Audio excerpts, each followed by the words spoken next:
በጣም ትልቁ ፈተናችን በዚህ ዘመን ውስጥ ቅንነት ማጣት ነው። የመጀመሪያው ሚስቶቻችሁ ላይና ባሎቻችሁ ላይ የምታሳዩት አክት እናንተ ድናችሁ እናንተ እድል ተወሰደ፣ ግርማ ሞገስ ተወሰደ፣ እንዳትሰራ ተደረግ። ሰላም ውድ ቤተሰቦቼ እንኳን ወደ ቻናሌ በሰላም መጣችሁ። ውድ ቤተሰቦቼ በዛሬው ቆይታችን እንደተለመደው አዳዲስ መረጃ አዳዲስ ቪዲዮችን አዘጋጅቻለሁ። እስከ ፕሮግራሙ ፍጻሜ ድረስ ከኔ ጋር ከቆያችሁ ብዙ ነገር እንማማራለን። ለዚህ ቤት አዲስ ሆናችሁ ቻናሉን ሰብስክራይብ አድርጉ፣ ቪዲዮን ላይክ አድርጋችሁ መጀመራችሁን እንዳትረሱ። ጥያቄ፣ ሐሳብ፣ አስተያየት ካላችሁ በታች በኮሜንት ላይ ጻፉ። በቀጥታ ወደ ዛሬው መርሃ ግብራችን እንሄዳለን። ሚስቶቻችሁ ላይና ባሎቻችሁ ላይ የምታሳዩት አክት እናንተ ድናችሁ እናንተ ጥሩ ቦታ ላይ ሆናችሁ እነሱ እንዲጎዱ እስከማድረግ መሆን የለበትም። አብራችሁ ብትድኑ ጥሩ ነው ብዬ አስባለሁ። የሚያመነዝር ባላለሽ ወይም ደግሞ ገንዘብ የማይሰጥ ንፉግ ወይም ነገረኛ ዘመዶቹ ጋር እየተባበረ አንቺን የሚጎዳ ምናምን ባላለሽ ማድረግ ያለብሽ ነገር ማድረግ ያለብሽ በመንፈሳዊ መንገድ ብቻ ነው። በቃ ይሄንን ባልሽን ትሪት የምታረጊው ትህትና ኖሮሽ እጅግ በጣም ብልጥ በሆነ መንገድ እግዚአብሔር እንዲረዳሽ ማድረግ ያለብሽ እንጂ ስሜታዊነት፣ ቁጣ፣ ማኩረፍ፣ እልከኝነት፣ ግትርነት ያው ትዳርሽን ከመበተን ያለፈ ነገር አይመጣም። ልጆችንም ይዘሽ ወይ ትተሽለት ትወጫለሽ። ያው ነበረች አሁን ተፋታለች ባለትዳር ነበረች ከሚለው ውጪ ሌላ የምታተርፊው ነገር የለም። 3 ከባድ ነገር እፈራለሁ ልንገራችሁ። አንደኛ የመኪና አደጋ። ለዚህ ነው መኪና መንዳት የምፈራው። የመኪና አደጋ እየነዳ ዘና ብሎ ስልኩን እንደዚህ ያየ ወይ መንገደኛ ያየ ድንገት የሆነ ነገር ይገባበታል፣ ጓ አርጎ ይገጨዋል። ከዛ በዛች አጋጣሚ ነፍስ ትጠፋለች። የተገጨው ሊሆን ይችላል፣ ሾፌሩ ሊሆን ይችላል፣ መገልበጥ ሊሆን ይችላል። ማይክሮ ሰከንድ ምናልባት በጣም ከተገለባበጠ 5-10 ሰከንድ ሊሆን ይችላል። በዛ ቅጽበት ውስጥ ግን ህይወት ማጣት አለ። ስለዚህ ጥንቃቄ አንድ። ሁለተኛ ነገር ትዳር ላይ ትዕግስተኛ መሆን። ጥቂት የሆነች ሰከንድ ታግሳ እሺ በቃ እሺ ይቅርታ ምናምን ብላ ማለፍ ስትችል ወይም እሱ ማለፍ ሲችል ነገሮች እንዲጋጋሉ ስሜታዊ እንዲሆኑ ሆት እንዲሆኑ እሺ በቃ መብት ነው በቃ እኔ እንደውም አልፈልግም ሲላት እሷ እሺ ምን ችግር አለው ካለች ይሁና ካለች በቃ ሂጂ እሺ እሄዳለሁ ብላ በቃ ነገሩ በዛው ይሄናል። እሷም ደግሞ እሄዳለሁ ሲላት ጊዜ ሂዳ ጥርግ በላ የምትለው ከሆነ ያቺ ቅጽበት ጥርግ ካለ ጥርግ አለ ነው ማለት ነው። ከዛስ አዲስ ላይፍ አዲስ ህይወት ምናልባት የአዲስ ላይፍ የሚባለው ጥሩ ላይሆን ይችላል እኮ ሌላ ማንነት በመበሳጨት አዲስ ጨጓራ በሽታ፣ ስኳር ምናምን፣ ንዴት፣ ብስጭት፣ እንደገና ሽማግሌ ማስቸገር ምናምን ብዙ ነገር ውስጥ መግባት ያቺን ቅጽበት አለመታገስ ማለት ነው። ያቺን ቅጽበት አለመታገስ አስቡ። የመኪና አደጋ ብያችኋለሁ። ከዛ ደግሞ እዚህ ጋር ደግሞ ትዕግስተኛ አለመሆን። ሶስተኛው ደግሞ ቅጽበታዊ እርምጃ በመውሰድ ሰዎችን መጉዳት፣ መግደል ሊሆን ይችላል። እንደገና ደግሞ ከቤት ማባረር ሊሆን ይችላል። ከዛም አልፎ ደግሞ እስር ቤት የሚያስገባ ይሄ አስገድዶ መድፈር። እነዚህ ነገሮች እስር ቤት ለማስተማር ሲሄድና አንዳንድ ታስሮ የተፈቱ ሰዎችን ኢንተርቪው በማድረግበት ሰዓት የተማርኩት ነው። ይሄ ነገር የምፈራ ያልኳቸው ምንድነው መንገድ ላይ ከሰው ጋር በምንጣላበት ሰዓት ጥርስ አውልቆ ተማተው ደብድበው ወይም ደግሞ ገለው በሽጉጥ ሊሆን ይችላል ስሜታቸውን ባለመቆጣጠራቸው ላጣው ይወጣና ሽጉጡን አንተ ማነው እንትን ሲለው ጊዜ አንተው ሲለው ጧ ያደርገዋል። ከዛስ ይታሰራል አይደለ? ያቺን ቅጽበት ግን ሲያስባት እስር ቤት 10 ዓመትም ይማቃል 20 ዓመትም ምን ነው በታገስኩ ያቺን ሰዓት ምን እንደው ይሄን ሽጉጥ የገዛውበት ምናምን ይላል። አያችሁ ቅጽበታዊ ነገሮች በጣም ከባድ ናቸው። የመኪና አደጋውም እንዳለ ሆኖ ከባልሽ ጋር በምትጣይበት ሰዓትም ሂጂ ውጪ ሲልሽ እሺ ብለሽ የምትወጪ ከሆነ አንተም ሂድ ውጣ በቃ ጥርግ በል ስትል ድጋሚ መመለስ መስሎሻል ብለህ ስትወጣ በዚህ ቅጽበት ውስጥ አንዱ አለመብረዱ ሁለቱም እሳት መሆናቸው ብዙ ለውጥ ነው የሚያመጣው። አስገድዶ የሚደፍሩትም ወንዶች በዚህ ምክንያት ነው። ሴቶችም ወንዶችም በዝሙት ጉዳይ ላይ ሁለቱም ችግር ያለባቸው ፈታኞች ቢሆኑም ግን አስገድዶ በመድፈር 90%ን የሚይዘው ወንድ ነው እና አለባበሷ ቢስበውም መጠጣጥቶም ቢሆንም እንደገናም ሐሺሽም ወይም ሌላም ብቻ በአጠቃላይ የዝሙት መንፈስም ገፋፍቶት ሊሆን ይችላል። የራሱን ተፈጥሯዊ ማንነቱ ሊሆን ይችላል። ደፈራት እንበል አንዲትን ወጣት ወይም ትንሽ ልጅ ወይም ህፃን ደፈረ። እስር ቤት ቁጭ ብሎ ግን ደም እንባ ነው የሚያለቅሰው። ምን ነው ያቺን ቀን የተረገመች ቀን እንደው በታገስኩ እንዴ ሄጄ ሴተኛ ዳሪ ጋር ስሜቴን ማብረር ስችል ወደ ጓሮ ዞር ብዬ ሄጄ ዘሬ ማፍሰስ ስችል ይላሉ። እንደዚህ ነው የሚነግሩኝ።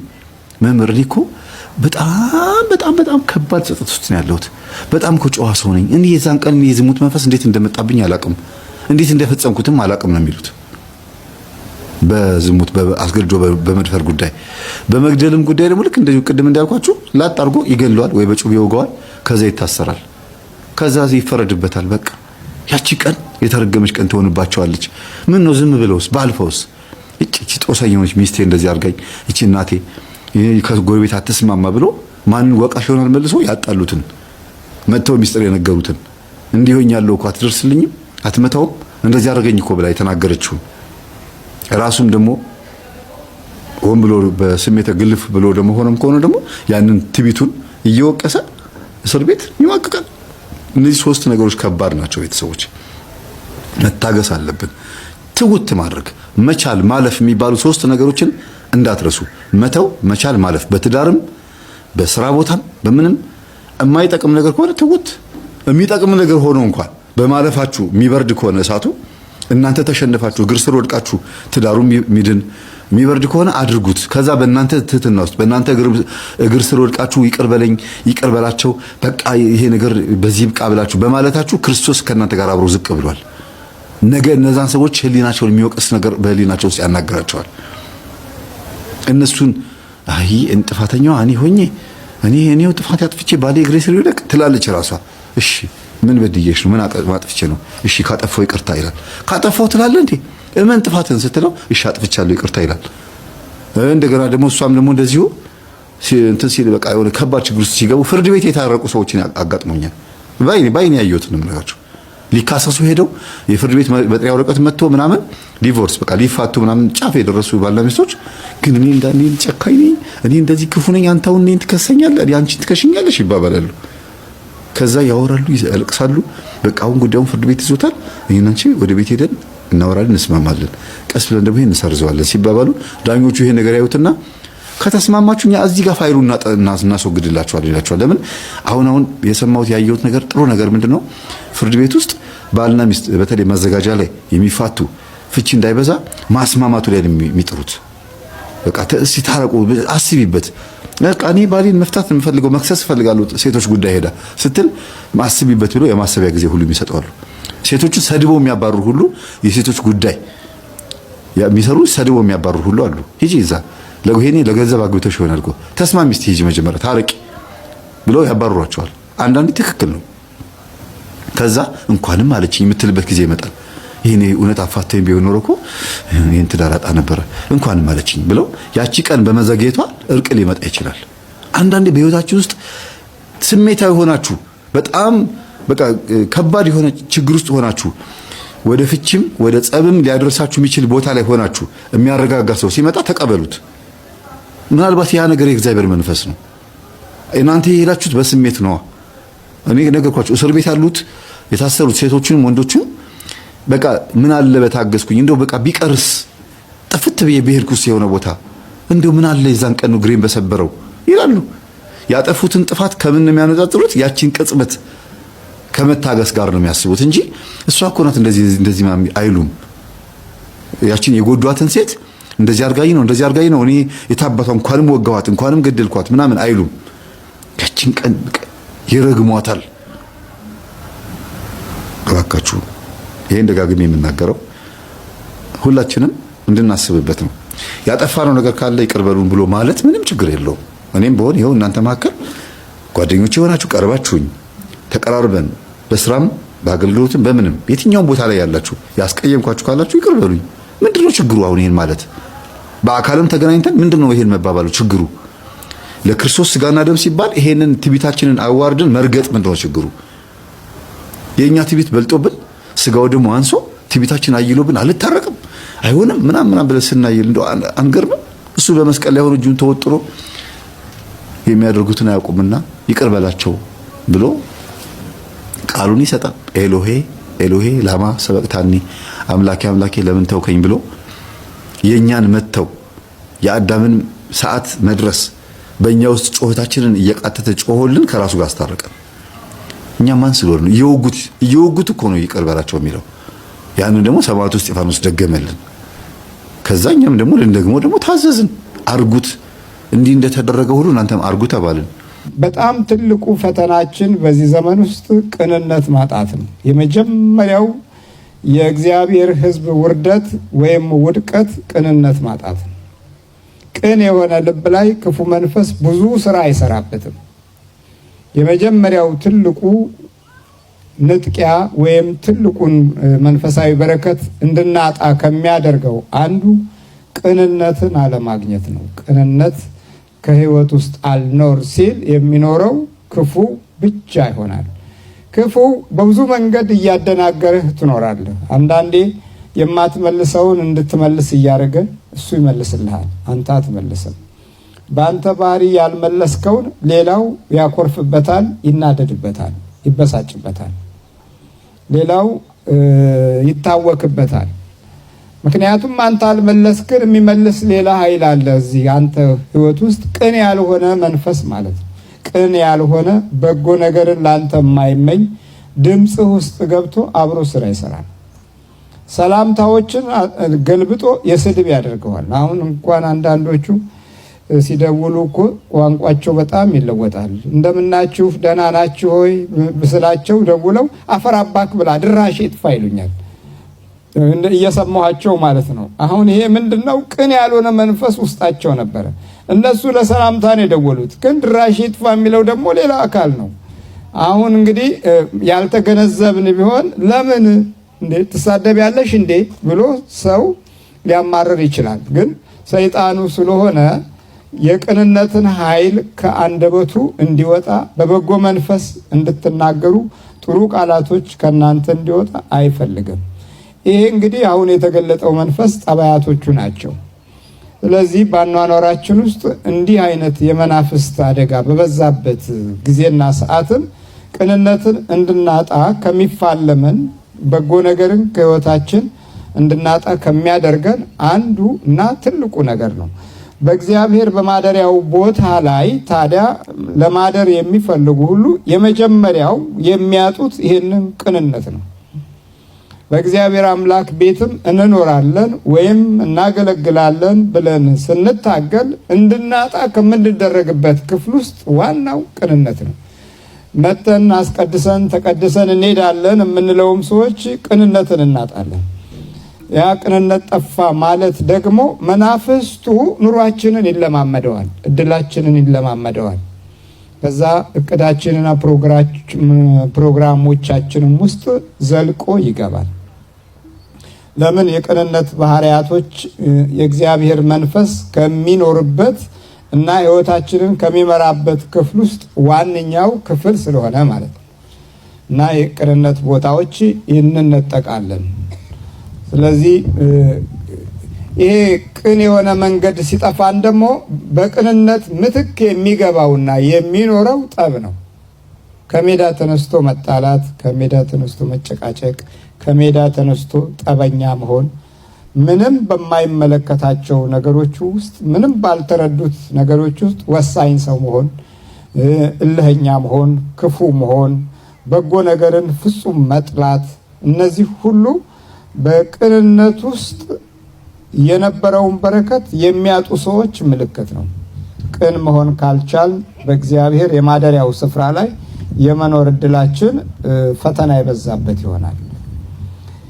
ስለዚህ ቅን የሆኑ ሰዎች በተቀደሰው ተራራዬ ይኖራሉ፣ በተቀደሰው ማደሪያዬም ይኖራሉ፣ ያድራሉ ማለት መኖር፣ ማደር፣ ማደርና መኖር ቅደም ተከተሉ ግን አቤቱ በድንኳን ውስጥ ማን ያድራል ነው የመጀመሪያው ጥያቄ።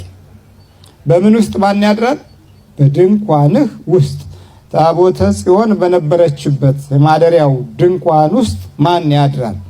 የማደሪያው ድንኳን የሚለው ቃል በእኛ በቀጥታ ሲፈታ ደብተራ ኦሪት በመባል ይታወቃል። ደብተራ ኦሪት የማደሪያው ድንኳን አገልጋዮች ሌዋውያን በማደሪያው ላይ የሚኖሩ ርስት የሌላቸው እግዚአብሔር ርስታቸው የሆነ እስራኤል ርስት ሲካፈሉ እነዚህኞቹ ርስት አልነበራቸውም። ርስታቸው ማን ነው? ከሁሉ በላይ የሚያገለግሉት እግዚአብሔር ነበር ርስታቸው። ከመስዋዕቱ ከማደሪያው ድንኳን በረከት ከመንፈሳዊ ክብሩና ከጸጋው የሚካፈሉ ሁሉ ደብተራ ኦሪት በመባል ይታወቃል። ከታቦተ ጽዮን ጋራ ነው። ድንብሮ ድንኳን አልነበረም። ከታቦተ ጽዮን ጋራ የማደሪያው ድንኳን በዛ ማን ይኖራል ማን ያድራል ሲል ቅን የሆነ ታዲያ 95% እኮ ነው ቅንነታችንን ዲያብሎስ ይወሰደብን። ቅን ሆነን ነው እንዲህ አሁን መከራ የምናየው። ቅን የሆነ ትውልድ ምልክት ነው። አሁን በየአቅጣጫው ያለው ፈተና ቅን የመሆን ነው። ተሰደን እንጣላለን። በጣም ይገርማል። ሰው ሀገር ገብተን እንጣላለን። ሰው ሀገር እኮ ነው የምንጣላው። በመንገድ እንጣላለን። እየበላን እንጣላለን። ተሰልፈን እንጣላለን። እነዛኞቹ አንደኛውን አምላክ የለም ያሉት በስብዕና ያምናሉ። እኛ ክርስቲያኖች ነን ያልነው ግን በሰብአዊ ስብዕና ውስጥ ቅንነት የለንም። ለምንድነው ሲባል ዲያብሎስ ወስዶብናል፣ እርግማን ወስዶብናል፣ ባዕድ አምልኮት ወስዶብናል፣ ክፉ የጣዖት መንፈስ ወስዶብናል፣ ዘመናዊነት ወስዶብናል። አንዳንዶቻችን ዘመናዊ ሆን ብለን ነው ቅንነት ያጣነው። አንዳንዶቻችን ደግሞ የዘመኑ የጊዜው የሰዓቱ ክፋት ልቦናችንን በደንብ ስለነካው ነው። እንደ ዘመኑ የሚኖሩ አሉ። አሁን ጊዜ እንደሚያመጣው ነገር ግልብጥብጥ የሚሉ በሶሻሊዝም ጊዜ ሶሻሊስት፣ በኮሙኒስት ጊዜ ኮሙኒስት፣ በኢምፔሪያሊስት ጊዜ ኢምፔሪያሊስት ምናምን እንደዚህ ነው ግልብጥብጥ የሚሉ እንደ ጊዜው የሚገለባበጡ ተማሪዎቻችንን ጨምሮ ቅንነት 100% አሊያም 95% ሙልጭ ብሎ ከውስጣችን ይጠፋል። የምናስብባት ነገር ትንሽ ነገር ብትኖር እሷም በራሳችን በራስ ወዳድነት ታመልጣለች እና እንደ ጊዜው ስንኖርም በራሱ እርግማን ነው እንደ ጊዜ የሚኖር ትውልድ። ናንተ ወደዚህ ምሮ ቅድም ተፈጠበጠው ና ምንድነው ልጁ እንደዚህ መልኩን ምኑን አበላሽታችሁ እንደው እኔ ነኝ ምንድነው እንደዚህ እንደ አፈር ያስመሰል ግርማ ሞገስ ናስኪ ወደዚህ ሰላም ሰላቢ እሺ ሁላችን መልኩን እንዲያበላሻችሁት አቆየን። ምን ማናጀር ነበር እኮ የምን ማናጀር? አረ ፋብሪካ ላይ ማናጀር ነበር። የምን ፋብሪካ? ዘይት ፋብሪካ። ብዙ ፋብሪካ ሰርቷል። መጽሐፍ ይሰራል። ወይ አሁንማ በላቸ ነው እድሉን። ከዛ ስራ ማስተዋችሁት? አረ 4 ዓመት እዚህ ራሱ ሲያገለግል ነበር። እዚህም ሌላ መከራ መጣበት። እዚህ ደግሞ ሌላም ነገር ተሰራበት። እዚህ ስንት ዓመት ነው በማናጀርነት የሰራው? 5 ዓመት። ደሞዙ ስንት ነበር ያኔ? እስኪ ኧረ ያኔ ደሞዙ ሲቀጠር በ5000 ነበር። በቃ በተለያየ ነገር ብቻ ያገኘ ነበር። በቀን እስከ 2000 የማገኝበታል። በቀን እስከ 2000 ከስራ ውጪ? ከስራ ውጪ። አሁን ምንም የለም። አሁንም ዘጋንበት። ራይንስ ዘጋንበት። እስኪ ቆይ ምን ነው እስኪ የወሰዳችሁበት? ኧረ ግርማ ሞገስ መጀመሪያ የወሰድንበት ግርማ ሞገስ፣ እዚህ ግቢ ደግሞ ጸጋውን፣ ከዛ የአእምሮ ተራቢ፣ ከዛ እድል መጠጥ ልንገሎ ነበር እኮ 14 ጊዜ የሞት መንፈስ ልከንበታል። ኪዳነ ምሕረት አልሞት አላችሁ? ኪዳነ ምሕረት ተጣብቀዋለች። ሽንቁሩ ሚካኤል ሄዶ ነበር 2 ዓመት ተቀምጠናል። ወድ ነው አዳምን እናርጎኛ ማናጀር ነበር እንግዲህ እንደሰማችሁ። አጀዘም ነው እንጂ አጀዘም ነው። አለባበሱ አነጋገሩን ድሮ እኮ ሰራተኛ እንዴት እንደሚወደው አብራቸው ይሰራሉ ወርዶ። ታዲያ ምን እናርጎኛ? እሺ እኔ ያረጋችሁት ጓደኛው? አረ ጓደኞቹን ግቢ ደግሞ አሉ እንጂ ዝም በል እሺ። አረነ ተሰቃየን። የራሱ ጓደኞች እንግዲህ ተሰቃየን። እሺ ተዘጋጁ፣ ትሄዳላችሁ። ተዘጋጁ። እሺ በስላሴ ስም፣ በስላሴ ስም፣ በኃያሉ በመድኃኔዓለም ስም፣ በኃያሉ በመድኃኔዓለም ስም፣ በወላዲተ አምላክ ስም፣ በወላዲተ አምላክ፣ በኪዳነ ምሕረት ስም፣ በኪዳነ ምሕረት ስም፣ በቅዱስ ገብርኤል ስም፣ በቅዱስ ዑራኤል ስም ሁላችንም አንድም ሳንቀር ለቀናል። በስላሴ ስም በሲኦል ታስረናል። የዘጋነውን እድሉን በኪዳነ ምሕረት ስም ከፍተናል። ሰባት የጮህ እናውጣ አንድ ላይ ቶሎ በል። 1 ቀጥል፣ 2 እንዳስመጣ፣ 3 ቀጥል፣ 4 ቀጥል፣ 5 6 በላይ መጨረሻ ገንዝና ሊቀ መላኩ ቅዱስ ገብርኤል ሲኦል ያወርድ።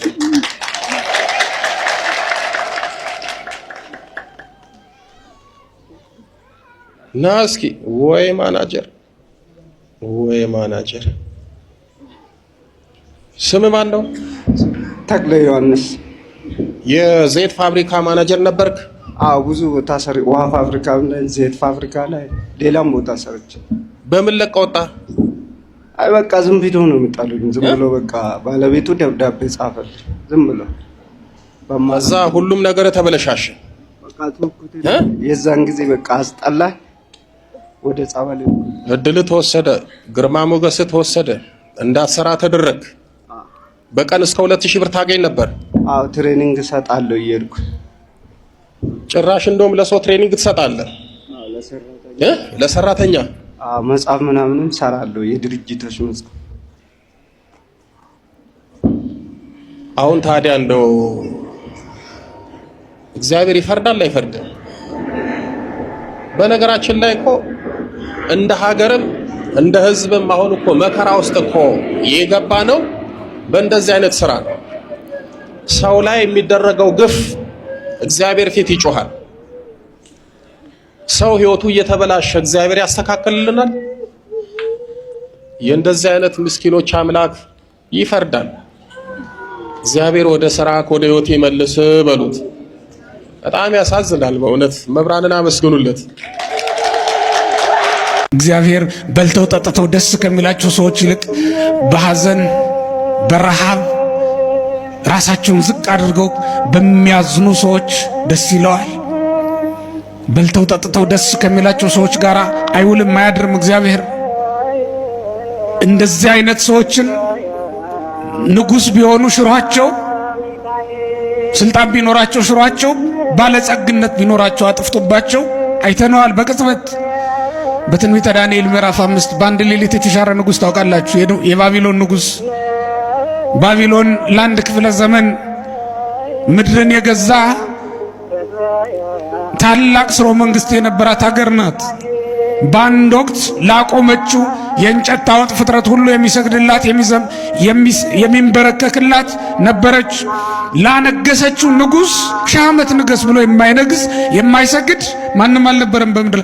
ፍጥረት ሁሉ አንደበት ሁሉ ላቆመችው ምስል ሰግዶ ላነገሰችው ንጉሥ ምስጋና አቅርቦ የሚኖርባት ምድር ነበረች። በአንድ ሌሊት ግን እግዚአብሔር ሻራቸው። በልተው ጠጥተው ደስ ሲላቸው ሲጨፍሩ ወዲያው ደስታቸውን ሳይጨርሱት የበሉት የጠጡት ከሆዳቸው ሳይጠፋ ሞት መጣባቸውና ጨረሳቸው። እግዚአብሔር ከመቅሰፍት ሁላችንን ይሰውረን።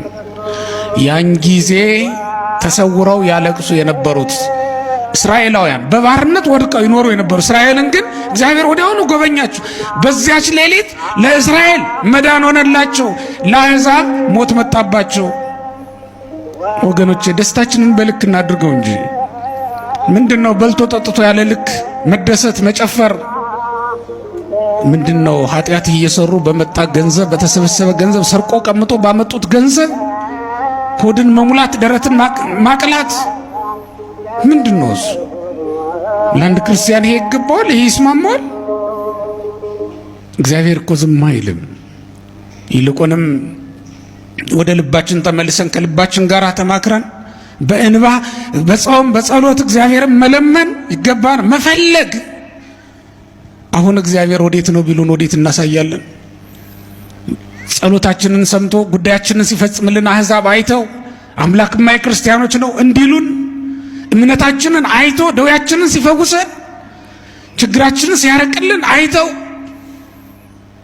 እግዚአብሔርማ ያለው በክርስቲያኖች ቤተ መቅደስ ውስጥ ነው እንዲሉን የምንሆነው መቼ ነው? እግዚአብሔር ወዴት ነው ቢሉን የምናሳያቸው በየትኛው አቅማችን ነው? እኛ ስራው ፈልገን አግኝተነዋል? የብዙዎቻችን ችግር ነው። ዳዊት ይሄ ነው ያስጨነቀው ይላል ኦገስቲን ሲተረጉሙ። ይህ ነበር ያስጨነቀው። ይሄንን የማይበት ውሳጣዊ አይን የለኝም ማለቱ ነው። ይሄንን የማደርግበት ጠቁም የማሳይበት እጅ የለኝም ማለቱ ነው። ወደ እግዚአብሔር እጆቻችንን ስንዘረጋ በደም የተሞሉ ናቸው። ታቦታቶቹ በጻድቃን በሰማዕታት ስም የተሰየሙ አሉ፣ በመላእክት ስም። እንደዛ ከሆነ ደግሞ በእነሱ ስም ከተሰየመ ኢየሱስ ክርስቶስ ይመለካል ስትሉ እዛ ቤተክርስቲያን ላይ እንዴት ነው የሚሆነው?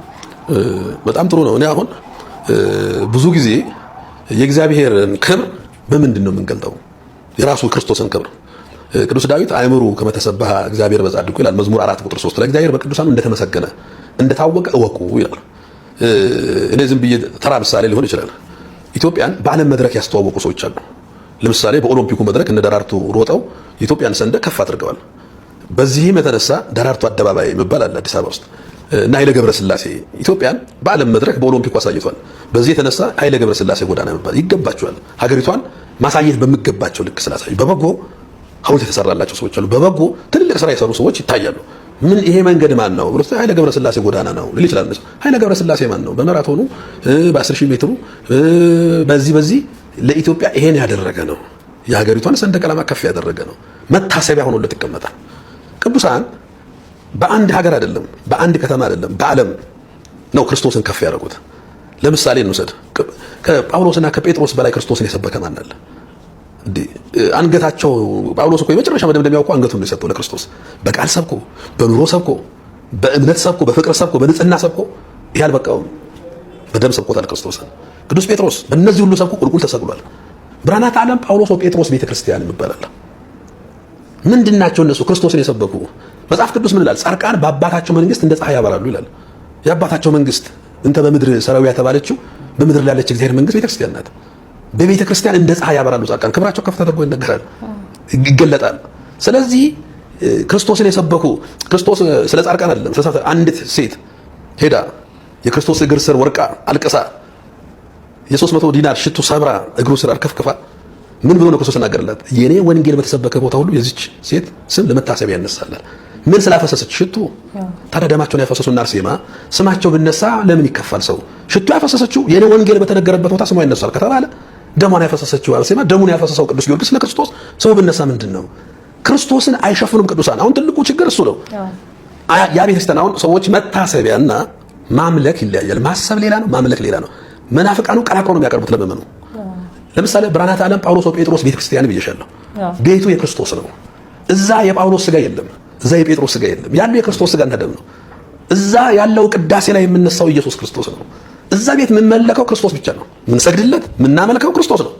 ተመልከች፣ እዛ ቤት ክርስቲያኖች ሲጠመቁ በስላሴ ስም ነው የሚጠመቁት፣ በጳውሎስና ጴጥሮስ ስም አይጠመቁም። ምሳሌ አድርጌ ስላነሳው ነው ብርሃናተ ዓለም ጳውሎስ ወጴጥሮስን። እዛ ሄደው የሚጠመቁ ሰዎች በክርስቶስ ስም ነው የሚጠመቁት፣ በስላሴ ስም። እዛ ሄደው ስጋዋና ደም የሚቀበሉት የክርስቶስን እንጂ የፍጡር ስጋና ደም የላትም ቤተክርስቲያን የራሱ ካልሆነ በስተቀር። ግን ይታሰባሉ። ቤት በአባታቸው መንግስት እንደ ፀሐይ ይበራሉ፣ ክብራቸው ይገለጣል። ይህንን ደግሞ መጽሐፍ ቅዱስ ነው የሚያዘን። ትንቢተ ኢሳይያስ ምዕራፍ 56 ላይ ሰንበትን ለጠበቁ ለጃንደረቦቼ ይላል። አሁን ተመልከቱ፣ ሰንበትን ለጠበቁ ለጃንደረቦቼ በቤቴና በቅጥሬ ውስጥ የማይጠፋ የዘላለም ስም እሰጣቸዋለሁ አለ። በቤቴና በቅጥሬ ውስጥ እዛ ነው የምታሰቡት። አሁን ይሄ የብርሃናተ ዓለም ጳውሎስ ወጴጥሮስ ቤተክርስቲያን መታሰቢያነቱ የእግዚአብሔር ቃል ኪዳኑ ታቦት ስንት ነው? አንድ። እዛ ቤተክርስቲያን ውስጥ ግን ማን ነው የምታሰበው? ቅዱሳን ነው። ምን መለከው? እግዚአብሔር በብርሃናተ ዓለም ጳውሎስ ወጴጥሮስ ስም መታሰቢያ በተደረገ ቤተክርስቲያን ውስጥ እነሱ ይታሰባሉ። መጽሐፍ ቅዱስ የእግዚአብሔርን ቃል የነገሯችሁን ዋኖቻችሁን አስቡ አይልም? የኑሯቸውን ፍሬ እየተመለከታችሁ በእምነት ምሰሏቸው አይልም? አስቧቸው። የት? በመታሰቢያው ስፍራ። ያ ስፍራ የት ነው? የቅድስና ስፍራ ይባላል። ቅዱስ ዳዊት በመዝሙር 129 ላይ በቅድስናው ስፍራ ለእግዚአብሔር ሰገዱ ይላል። የቅድስና ስፍራ ላይ ማን ይታሰባሉ? ቅዱሳን። ማን ይመለካል? እግዚአብሔር። ስለዚህ የፍጡር ታቦት የሚባል የለም። ለምንድን ነው የፍጡር ታቦት የለም ብልሽ? የፍጡር መሰዊያ የለንም። እዛ ላይ የምሰዋው የክርስቶስ ስጋና ደም ነው። እነሱ ይታሰባሉ፣ እሱ ይመለካል። ስለዚህ ይሄ መታሰቢያ በቤትና በቅጥር ውስጥ የማይጠፋ የዘላለም ስም እኮ ነው ብለው የማይጠፋ ስም። ጥቂት ወደ ኋላ ብንቆጥር እኮ የብዙ ሰዎች እኮ ከቅድመ አያት ምናምን በኋላ ያሉ ሰዎች እኮ የሉም፣ ተረስተዋል። ከሺህ ዘመናት በኋላ ግን ሐዋርያት ይታሰባሉ። ዛሬ ከሺህ ዘመናት በኋላ ነቢያት ይታሰባሉ። ከሺህ ዘመናት በኋላ እመቤታችንን እናስባታለን። ለምን? በቤትና በቅጥሬ ውስጥ የማይጠፋ የዘላለም ስም ሰጣቸዋለሁ ክርስቶስ ነው። ስለዚህ መታሰቢያ ነው የነሱ፣ ማምለኪያ አይደለም። እንድታሰቡ ደግሞ ያደረገው ራሱ ክርስቶስ ነው። ለምንድን ነው የምናስበው? ለበረከት፣ መታሰቢያቸው ለበረከት ስለሆነ። አንድ የምትወደድ ሰው ልንገራችሁ፣ ሶስና የምትባል ሰው መጽሐፍ ቅዱስ ላይ ያለች የአንድ ጥሩ ሰው ባለቤት ናት። እግዚአብሔርን የሚፈራ ባል አላት። እሷም እግዚአብሔርን የምትፈራ ሰው ናት። የአይሁድ መምህራን መጡና ምንድን ያደርጓት? የአይሁድ መምህራን መጡና መልከኛ ናት፣ ሰውነቷን ከአትክልት ቦታ ገብታ ስትታጠብ አይተው የማይገባ ጥያቄ ይጠይቋታል። ደናዋል ብለው ተለያይተው ያም ያኛው ቤቱን ሂዷል ብሎ ሲመጣ ያኛውም ደግሞ ቤቱን ሂዷል ብሎ ሲመጣ ተገናኙ። አይ እንግዲህ ተማክረን ፈቃዳችንን ፈጽም ብለው ሳያፍሩ ለሁለት ይጠይቋታል። ይሄ ነገር ሀፍረት ነው፣ እኔ እግዚአብሔር የሰጠኝ ባል አለኝ ትላቸዋለች። አይሆንም ብለው እምቢ አሏል። እምቢ ካልሽማ ዝሙት ስትሰራ ያዝናት ብለን ለሕዝቡ እንናገራለን። በአይሁድ ስርዓት ደግሞ ዝሙት ስትሰራ የተያዘች ዘንድ ሰው በድንጋይ ትወገራለች። ስለዚህ የእኛን ተሰሚነት ደግሞ ታውቂዋለሽ፣ ስለዚህ ትወገሪያለሽ አሏት። አይ በእናንተ እጅ በእግዚአብሔር እጅ ከመውደቅ በእናንተ እጅ መውደቅ ይሻላል፣ የፈለጋችሁን አድርጉ አለቻቸው። እግዚአብሔር ከሚጣላኝ የፈለጋችሁትን አድርጉ። ተነሱና ስሙ፣ እስራኤልን በሙሉ ሰብስበው በስደት ሀገር ይችን ሴት ከባሏ ውጭ ስታመነዝር አግኝተናታል። በድንጋይ ትወገር። ደግሞ በእስራኤል የሴቶች ክብራቸው ራሳቸውን መከናነብ ነው። ራሷን ትግለጠው ራሷን አሉ። ክብር የላትም ይች ልትከናነብ አይገባትም አሉ። ሊቃውንቱ ግን በምስጢር ምራሉ። በምስጢር ውበቷን መጥገብ ፈልገው ነው። ከዚያ በኋላ ታውርድ ክንብንቧን አሉ። አወረደች። ምን አደረጉ? ሰው ሁሉ ትገደል ብሎ ወሰነ። እሷ ግን አሁንም ተስፋ ማን ነበረ? እግዚአብሔር። ነገር አለቀ፣ ተወሰነ፣ ትወገር ተብሎ ወደ መወገሪያ ቦታ ሲወስዷት ድንገት አንድ ወጣት እጁን አወጣ። እኔ ከዚች ሴት ደም ንጹሕ ነኝ አለ። ማን ነው? ዳንኤል ይባላል። የስሙን ትርጓሜ ማብራችሁ ተመልከቱ። ዳንኤል ማለት እግዚአብሔር ዳኛ ነው ማለት ነው። ይቺ ሰው ፈራጅ አልነበራትም። ሰው ሁሉ ሊገላት ከጨረሰ በኋላ የቀራት ዳኛ ማን ነበር? እግዚአብሔር ቀርቷት ነበር። ሁሉ ወስኗል፣ እግዚአብሔር ግን ነበረ። ያ ሁሉ ልብ በሉ፣ ተሰሚ ሰዎች በሚናገሩበት ቦታ እነዚያን ሰዎች ሁሉ የሚሰማቸው፣ እኛን ግን ማንም የማይሰማን በሆን ቦታ የሞት ውሳኔ ከተወሰነ በኋላ ተስፋን መያዝ እንዴት ያለ ከባድ ነው። ተስፋ ግን አያሳፍርም። ዳንኤልን አስነሳ። እንዴ ቆይ እነዚህ ሰዎች እንመርምራቸው መጀመሪያ ተባለ። ለብቻ አደረገና መስቀለኛ ጥያቄ ጠይቃቸው። አንተ ከምን ዛፍ ስር ነው ያለ? ከሾላ። አንተሳ ከምንድን ያያቸው? ከወይን ዛፍ ስር። ውሸት ለየብቻ አድርጎ ሲጠይቀው የሚቀስፋችሁ መልአክ በፊታችሁ ነው አለ። መልአኩ ሁለቱንም ሰነጠቃቸው። ይገርማችኋል። እነዚህ ሁለት ሰዎች ሁለቱም ለፍላጎታቸው ይፈልጓታል። እምቢ ስላላቻቸው ግን የጠላት ለኔም ወዳጄ ነው ተስማሙ። ይገርማል እኮ ተስማሙ። እነዚህ የተለያየ ዓላማ ያላቸው ቤተክርስቲያንን ለማጥፋት ሲሉ የሚስማሙ ሰዎች ናቸው። ይገርማቸዋል። ያስተማረን የመከረን የአባቶቻችን አምላክ የእኛም አምላክ እግዚአብሔር አምላካችን በፍጥረት አንደበት ሁሉ የተመሰገነ የተወደሰ ይሁን። እንግዲህ በቀጣይ ደግሞ በሌሎች ቪዲዮዎች እንገናኛለን። በዛሬው ቆይታችን ይህንን ከተመለከትን ይበቃናል። እንግዲህ ሀሳብ፣ አስተያየት፣ ጥያቄ ካላችሁ በታች በኮሜንት ላይ መጻፋችሁን እንዳትረሱ። ይህንን ቪዲዮ ለብዙ ሰዎች እንዲደርስ ሼር ማድረጋችሁን እንዳትረሱ። ይቆየን። አሜን።